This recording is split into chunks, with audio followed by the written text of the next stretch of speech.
Oui, le cumul des mandats influe beaucoup sur la qualité du travail parlementaire. Alors les députés ont toujours tendance à souligner ce qu'il y a de positif à cumuler des mandats et vont aller utiliser toute une gamme de justifications qu'on entend beaucoup en ce moment, étant donné qu'ils se sentent un peu en danger dans leur pratique du cumul.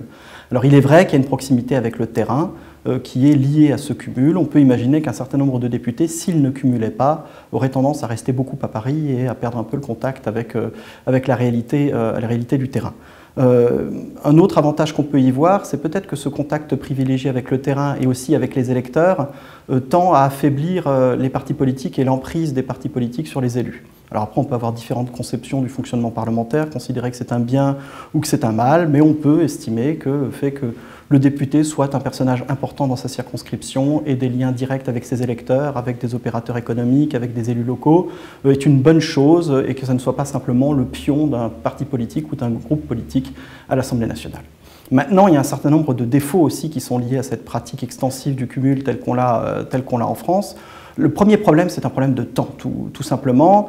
Lorsque les députés cumulent avec un poste de conseiller municipal ou de simple conseiller général, ça va encore, mais lorsqu'ils sont présidents d'une grande structure, d'un conseil régional, d'un conseil général, d'une intercommunalité, d'une grande ville, il est évident qu'ils ont des problèmes d'agenda qui sont tout à fait ingérables et qu'on se retrouve avec des élus qui sont très peu investis dans le travail parlementaire à proprement parler, qui ne seront pas capables de se charger réellement d'un rapport législatif ou d'avoir un travail de réflexion au sein de l'Assemblée. Et malheureusement, on a beaucoup de députés qui aujourd'hui sont dans cette situation-là. Un deuxième problème, c'est le fait que beaucoup de députés viennent un petit peu à Paris chercher des ressources pour leur circonscription.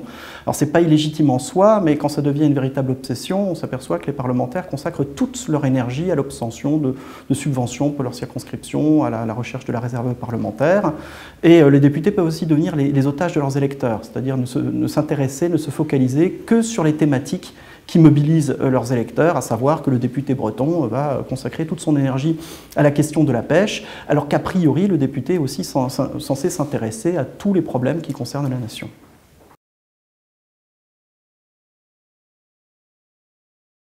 Je crois que l'interdiction du cumul des mandats dont on débat beaucoup ces temps-ci est une première étape indispensable. Ça ne réglera pas tous les problèmes, il ne faut pas se leurrer sur l'impact de la mesure, mais je pense qu'elle est indispensable pour permettre aux députés d'être mieux investis dans le travail parlementaire, pour aussi opérer une sorte de renouvellement un peu de la classe politique. Si le cumul est interdit, on va avoir un appel d'air, beaucoup de nouveaux entrants dans le monde politique, ça ne peut que bénéficier à la vie parlementaire. Je pense qu'on peut aussi inventer des mécanismes de sanction de l'absentéisme ou d'encouragement à la présence, on peut tourner les choses comme on veut, de manière à ce que les députés s'investissent davantage dans le travail parlementaire, comme c'est le cas dans d'autres assemblées, que ce soit en Allemagne ou au Parlement européen par exemple, les absentéistes sont sanctionnés d'une certaine manière. Enfin, je crois qu'on peut aussi jouer sur les moyens dont dispose le Parlement aujourd'hui.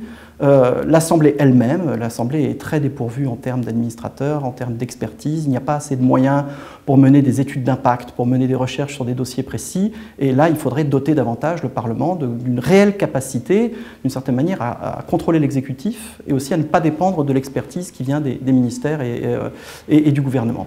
On peut aussi doter davantage les députés eux-mêmes. Alors, il y a un discours anti-parlementaire très démagogique qui actuellement tente à dire que les députés gagnent trop d'argent, ont trop de moyens. Je crois que c'est faux.